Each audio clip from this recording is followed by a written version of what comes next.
Hello दोस्तों, आज हम लोग क्लास 12th के चैप्टर 1 के मल्टीपल चॉइस के कुछ और प्रॉब्लम्स को सॉल्व करेंगे। देखते हैं ये प्रॉब्लम। इसमें क्या है कि ये फंक्शन डिफाइंड है R टू R, मतलब रियल नंबर से रियल नंबर की तरफ, और given by f of x equal to क्या है, ये ग्रेटेस्ट इंटीजर ये दिया हुआ है, right. Greatest integer x square plus ये plus -3 then f of x क्या होगा। तो ये एक बहुत ही अच्छा प्रॉब्लम है, ये आपसे सॉल्व होना चाहिए अगर आपको ग्रेटेस्ट इंटीजर का कॉन्सेप्ट क्लियर है तो, और आप 1 1 मेनी 1 इंटू 1 2 जानते हैं तो ये दोनों कॉन्सेप्ट अगर आप अच्छे से जानते हैं तो ये प्रॉब्लम आपसे सॉल्व हो जाएगा। तो कॉमन सेंस से इस प्रॉब्लम को बना सकते हैं हम लोग। कैसे, वो देखो, ये जैसे ग्रेटेस्ट एफ ऑफ ये क्या है, रियल नंबर से रियल नंबर, तो इधर भी रियल नंबर होगा, इधर भी रियल नंबर होगा। कहने का मतलब इधर -∞ से +∞ के बीच में जितने भी हैं रियल नंबर्स वो सब के सब होंगे इसके बीच में, इसके बीच में। ये डोमेन है, ये कोडोमेन है, ये पता है। तो एफ ऑफ एक्स बोलता है कि ग्रेटेस्ट इंटीजर एक्स, ठीक है। अब यहां पे ये देखना है आपको कि क्या इसमें 1 1 और मिनी 1 ये दोनों पहले चेक करना है कि एक से एक का रिलेशन है या किसी दो का एक रिलेशन हो सकता है क्या, ये चीज चेक करना पड़ेगा। तो अब देखिए यहां पे जैसे ग्रेटेस्ट इंटीजर है, तो मान लीजिए सबसे पहले आप 0.1 डाल के देखिए। ग्रेटेस्ट इंटीजर का क्या होता है, सबसे पहला फंड आपको पता है कि इस नंबर लाइन पे अगर 0 है, 1 है, 2 है, -1 है, कहीं भी हो उसके लेफ्ट वाले को देखिए। इसका एक बहुत अच्छा सा वीडियो है, मैं लिंक दे दूंगा, आप उसको देखिए, कॉन्सेप्ट क्लियर कीजिए ग्रेटेस्ट इंटीजर का पहले। तो इसके लेफ्ट वाला होता है, तो अगर ये 0.1 है तो इसका ग्रेटेस्ट इंटीजर निकालेंगे तो कितना होगा, 0 होगा। अगर 0.2 है तो इसका ग्रेटेस्ट इंटीजर कितना होगा, 0 होगा। इनफैक्ट अगर हम लोग 0 से लेके और 1 तक 0 को इंक्लूड करके इस सब का अगर ग्रेटेस्ट इंटीजर हम लोग निकालेंगे, अरे ये बात समझ में, तो ये कितना निकलेगा, सबका 0 ही होगा। 0 से 1 तक के बीच में 1 को छोड़ के 1 का फिर ग्रेटेस्ट इंटीजर 1 हो जाएगा। तो अभी उसमें नहीं जाते हैं हम लोग, हम ये देख रहे हैं कि 0.1 का 0 हो रहा है, 0.2 का भी 0 हो रहा है। 0.1 इसमें डाल के देखिए, इसमें जैसे ही 0.1 डालेंगे तो ग्रेटेस्ट इंटीजर कितना हो जाएगा, 0। तो ये हो गया 0।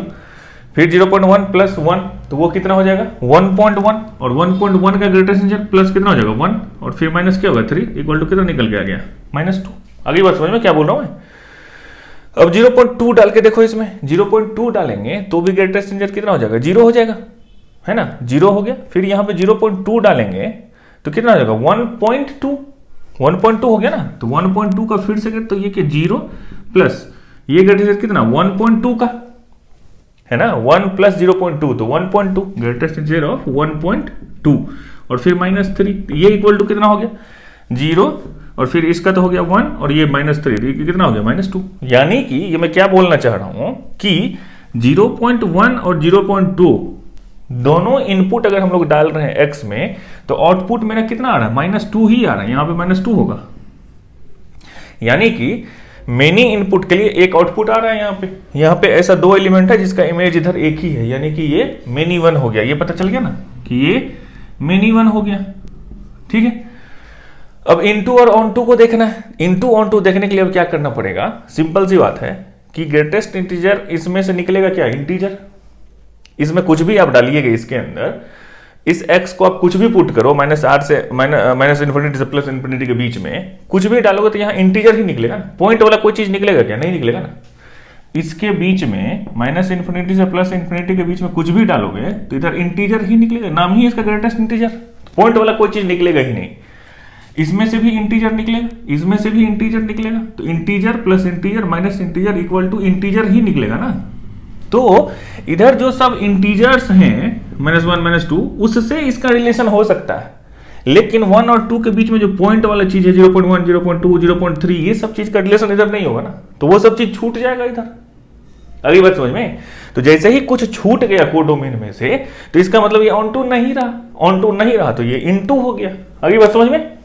तो इसका मतलब ये क्या हो जाएगा, मेनी 1 तो हो गया और साथ में इनटू हो गया, तो ये इसका आंसर हो गया। अब इसको भी देखते हैं, ये सेकंड प्रॉब्लम, ये भी अच्छा प्रॉब्लम है, ठीक है। ये सब प्रॉब्लम आपसे बनना चाहिए। इसमें क्या है, a इक्वल टू एक्स है, बिलोंग्स टू क्या है, रियल नंबर, और ये रियल नंबर यहाँ पे x बोल रहा है कि -1 और 1 के बीच में है, ठीक है। -1 से बड़ा इक्वल टू और 1 से छोटा इक्वल टू, और यही b भी, यानी कि a और b दोनों इक्वल है, यानी कि दोनों तरफ -1 से 1, इधर भी -1 से 1, इधर भी -1, ठीक है। और ये बोल रहा है कि function a to b defined है, given by f of x is x mod x is. तो मॉडुलस फंक्शन अगर नहीं पता है तो नहीं बनेगा, है कि नहीं। और ये इंजेक्टिव सर्जेक्टिव इंजेक्टिव किसको क्या बोलते हैं, 1 1 इंटू, ये सब पता है। 1 1 होता है, ऑन टू होता है, ये 1 1 ऑन टू दोनों होता है, इस तरह से। तो ये नाम भी पता होना चाहिए, एग्जाम में पूछ देता है। तो अब क्या करना है कि एफ ऑफ एक्स दिया हुआ है, ये मॉडुलस का एक अच्छा सा वीडियो है, आप उसको देखिए, मैं उसका भी लिंक दे दूंगा, ये आपको देखना चाहिए, कॉन्सेप्ट वो क्लियर होगा तभी ये प्रॉब्लम बनेगा, नहीं तो नहीं बनेगा, है ना। तो अगर ये f of x equal to x mod x है, f of x equal to, तो x अगर ग्रेटर देन इक्वल टू 0 होगा, मॉडुलस को अगर लगाएंगे तो x क्या हो जाएगा, यहाँ पे पॉजिटिव निकलेगा, तो ये क्या हो जाएगा एक्स स्क्वायर, आ गई बात समझ में। और x अगर नेगेटिव होगा, लेस देन 0 होगा, तो ये नेगेटिव से खुलेगा, तो ये कितना हो जाएगा माइनस एक्स स्क्वायर, यही हो गया ना, तो ये हो गया एफ ऑफ एक्स, ठीक है। अब ये जब पता चल गया इतना से, तो आप डायरेक्ट बना सकते हैं, अगर आपको ग्राफ आता है थोड़ा बहुत तो वो भी देख सकते हैं, और ऐसे भी आप देख सकते हैं।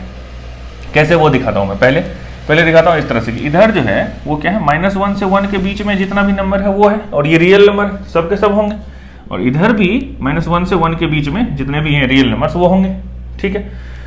तब ये देखो यहाँ पे कि x का कोई एक नेगेटिव नंबर लेके देखो, मतलब नेगेटिव इधर कहीं बीच में 0 होगा, 0 से पहले -0.1 ले लिए, लेट अस अज्यूम, तो -0.1 ले लिए, तो ये x नेगेटिव हो गया, x नेगेटिव हो गया तो माइनस कितना होगा एक्स स्क्वायर, तो -0.1 तो 0.01 हो जाएगा, यही होगा ना, लेकिन माइनस में होगा, आ रही बात समझ, माइनस 0.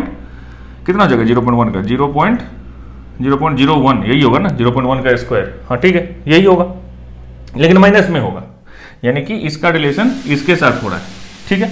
अगर -1 ही लेते हैं, डायरेक्ट -1 को ले लो क्योंकि इक्वल टू है, तो -1 ले लिया, तो -1 लिया, तो -1 क्या है, नेगेटिव है, नेगेटिव है तो -1 का स्क्वायर, तो ये -1 से ही जुटेगा, आ रही बात समझ में, -1 का स्क्वायर कितना हो गया, -1 ही होगा ना, ठीक है। +1 का ले लिया तो 1 पॉजिटिव हो गया, तो 1 स्क्वायर, तो ये इसका इससे हो गया। अगर 0.1 ले लिया पॉजिटिव में, वो देखो 0.1 ले लिया तो वो फिर पॉजिटिव नंबर हो गया, तो 0.1 का स्क्वायर, तो ये प्लस में 0.01 हो गया, यानी कि इसका इससे रिलेशन। तो हम लोग देख रहे हैं कि 1 से 1 का रिलेशन हो रहा है, इधर दिख रहा है ना, 1 से 1 का रिलेशन हो रहा है, और कोई इधर छूट भी नहीं रहा, सबके सब में सबका कनेक्शन कुछ ना कुछ हो रहा है। इधर अगर 0 रखते हैं तो 0 का भी 0 से कनेक्शन, ठीक है। ये 1 दिख रहा है, ऑन 2 भी दिख रहा है, इधर कोई छूट नहीं रहा है। अगर इससे नहीं समझ में आ रहा है, ये लॉजिकली हो गया, तो ग्राफ से देख लो, ग्राफ अगर देखोगे तो x से आगे ये क्या है, x एक्सिस है, ये 0 पॉइंट है, 0 से आगे और इक्वल टू में बोल रहा है कि एक्स स्क्वायर, एक्स स्क्वायर का ग्राफ कैसा होता है, लगभग इस तरह से होता है ना। और ये क्या है -x स्क्वायर, इससे इधर, तो ये x स्क्वायर ऐसा होता, माइनस होगा तो ये ऐसा हो जाएगा, यही होगा ना। और ये बोल रहा है कि -1 से 1 के बीच में, उसको छोड़ दो भाई, तो कहीं से कहीं के बीच में भी अगर यहां पे देख रहे हो कि किसी एक वैल्यू पे 2 आउटपुट आ रहा है क्या, या किसी 2 इनपुट पे 2x पे एक वैल्यू नहीं आ रहा है, अरे बात समझ में ना, ये इधर चला गया, ये इधर चला गया, हर एक डिफरेंट वैल्यू पे डिफरेंट इसका y दे रहा है, ठीक है। और ऑन टू मतलब हर एक जगह पे इसको अगर काटोगे तो हर एक x के लिए एक एक y यहाँ पे दिख रहा है ना। तो अगर -1 से 1 के बीच में अगर देखोगे तो हर एक जगह पे वो वैल्यू दे ही रहा है, यानी कि कोई वैल्यू छूट भी नहीं रहा है, हर एक जगह पे ये कंटिन्यूअस है ना, तो हर एक जगह पे ये होगा, वैल्यू देगा, हर एक जगह पे वैल्यू देगा। तो दोनों में से जो भी आप समझ लो, दोनों तरीके से आप समझ सकते हो। यहां भी देख रहे हो कि 1 से 1 का रिलेशन है और कोई इधर छूट नहीं रहा है, तो यानी कि 1 1 और ऑन टू दोनों होगा, यानी कि बाइजेक्टिव फंक्शन इसको बोलेंगे। तो ये सब बहुत ही अच्छा प्रॉब्लम है, आपको आना चाहिए। तो ये प्रॉब्लम है, इसको कैसे सॉल्व करेंगे कि फंक्शन है जो कि a से b डिफाइंड है, f of x equal to ये दिया हुआ -x square plus 6x minus 8 is 1 1 on 2, दोनों है। कब इनमें से कौन सा कंडीशन ट्रू होगा तो ये 1 1 ऑन 2 होगा, ये आपको चेक करके बताना है। तो बहुत ही अच्छा प्रॉब्लम है ये, ठीक है, आपको आना चाहिए, ठीक है। ये आप जेई लेवल में भी ये सब आ सकता है क्वेश्चन, ठीक है, लेकिन आपकी तैयारी अच्छी है तो ये प्रॉब्लम आपसे बोर्ड में भी बनना चाहिए। अब देखो f of x equal to -x square plus 6x minus 8 दिया हुआ है ना, तो इसमें क्या कर सकते हैं हम लोग, वो देखो इसका डोमेन रेंज निकालना, कहने मतलब डोमेन रेंज अगर पता चल गया तो ये आंसर बन गया, वही तो है a, वही तो है b, मतलब a to b, तो ये a है ये b है, डोमेन कोडोमेन ये दोनों पता चलना चाहिए, वो पता चल गया तो फिर 1 1 ऑन 2 है, और ऑन 2 है तो यानी कि कोडोमेन और रेंज दोनों इक्वल होगा, यानी कि ये रेंज भी है और ये कोडोमेन भी है और ये डोमेन होगा। तो डोमेन और रेंज अगर इस फंक्शन का निकल गया हम लोगों से तो क्वेश्चन बन गया, यही करना है ना। तो ये क्या दिया हुआ वो देखो, y इक्वल टू क्या है -x square plus 6x plus 8 दिया हुआ है, ठीक, प्लस 8 है या -8, ठीक है, तो ये है -8 दिया हुआ है, ठीक। एक शॉर्टकट भी है, बाद में बता दूंगा, पहले ऐसे देखो।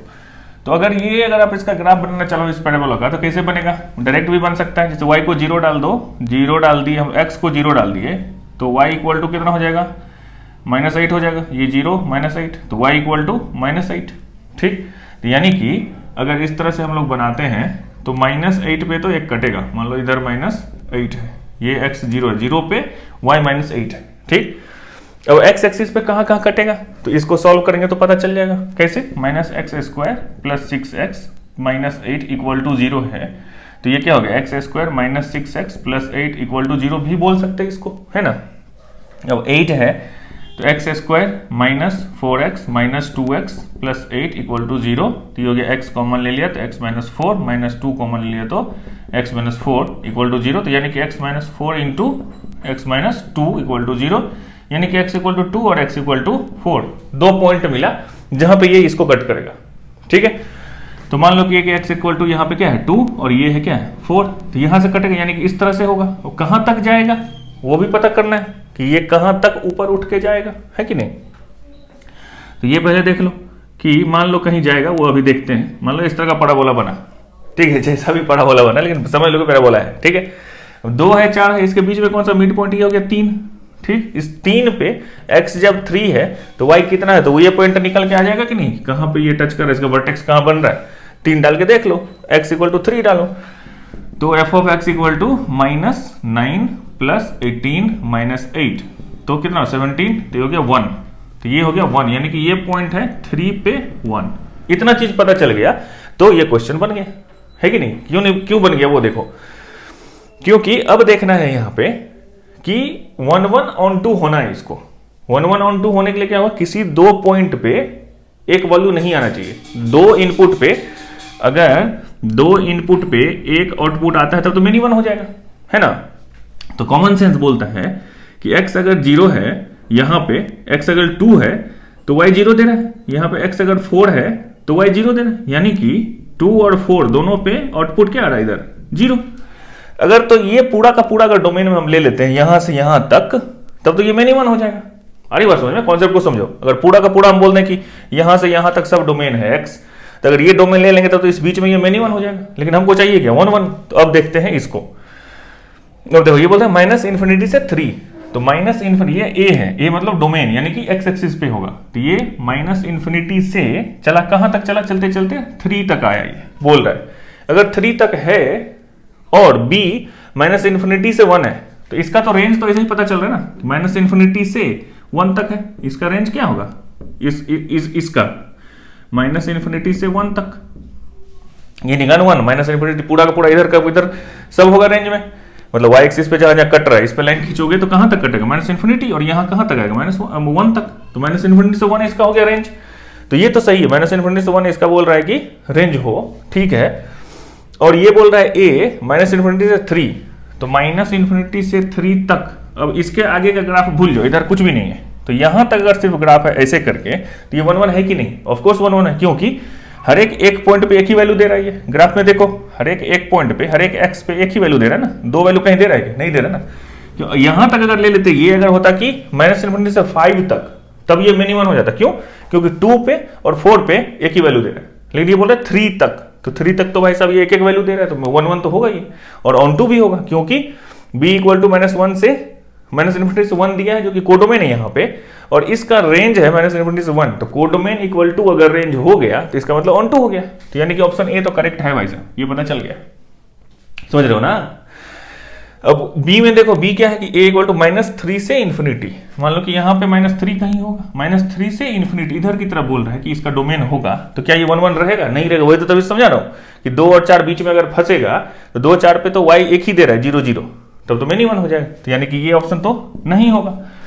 सी देखो फिर से क्या दे रहा है, -∞ से 3, -∞ से 3 यहां तक, ठीक है। इसका डोमेन तो ठीक है भाई साहब, -∞ से 3 ये काम करेगा, लेकिन इसका जो कोडोमेन बोल रहा है वो 1 से इन्फिनिटी इधर की तरफ, इधर है क्या ये फंक्शन डिफाइन नहीं है ना, कोई भी x पे 1 से ज्यादा वैल्यू दे रहा है, नहीं दे रहा है, यानी कि ये भी नहीं होगा, और ये तो नहीं है, तो यानी कि ऑप्शन ए इसका आंसर होगा। तो ये प्रॉब्लम बहुत ही सही प्रॉब्लम है, आपको ये बनना चाहिए, प्रैक्टिस करो, अच्छे से बनाओ, ठीक है। देखते नेक्स्ट।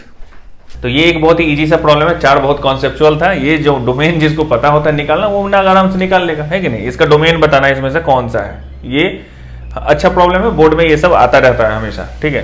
तो ये कॉन्सेप्ट क्लियर होना चाहिए कि अगर रूट के अंदर है, स्क्वायर रूट के अंदर कोई भी चीज है तो वो ग्रेटर देन और इक्वल टू क्या होगा, तो 25 माइनस एक्स स्क्वायर क्या होना चाहिए, ग्रेटर देन और इक्वल टू 0 होना चाहिए, तभी ये डिफाइन होगा फंक्शन, है ना। रूट के अंदर है तो रूट के अंदर क्या होना चाहिए, पॉजिटिव नंबर, कहने का मतलब ग्रेटर देन इक्वल टू 0, तो ये जो भी है उसको ग्रेटर देन इक्वल टू 0 कर दिया।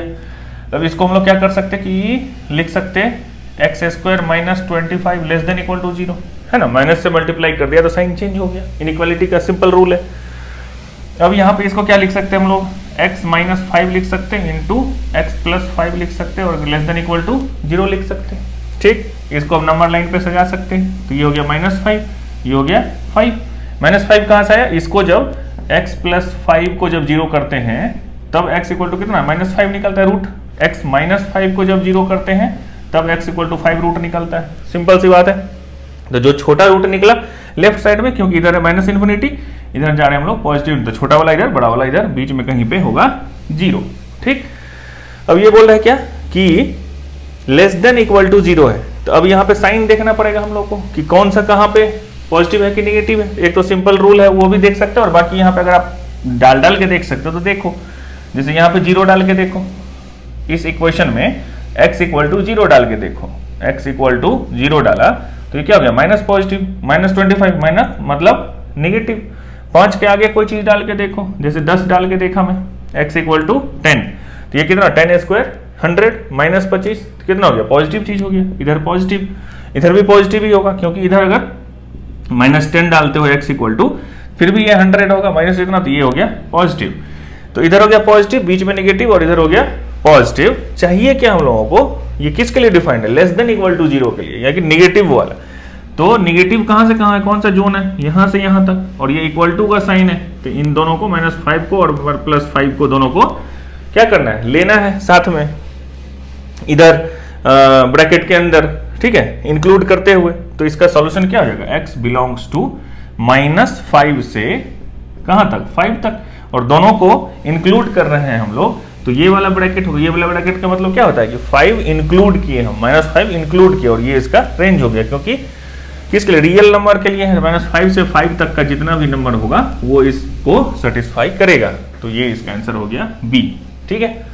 तो आज के लिए बस इतना ही। ये सब बहुत ही अच्छे प्रॉब्लम्स थे, अगर ये आपसे बनते हैं, सही में बनते हैं, बिना आंसर देखे हुए, अगर आप समझ रहे हो, बना पा रहे हो, तो समझो कि आप बहुत सही जा रहे हो, आपकी तैयारी जो है बहुत अच्छी चल रही है। तो फिर मिलते हैं हम लोग नेक्स्ट क्लास में कुछ और प्रॉब्लम्स के साथ, तब तक आप लोग पढ़ाई करते रहिए। Thank you.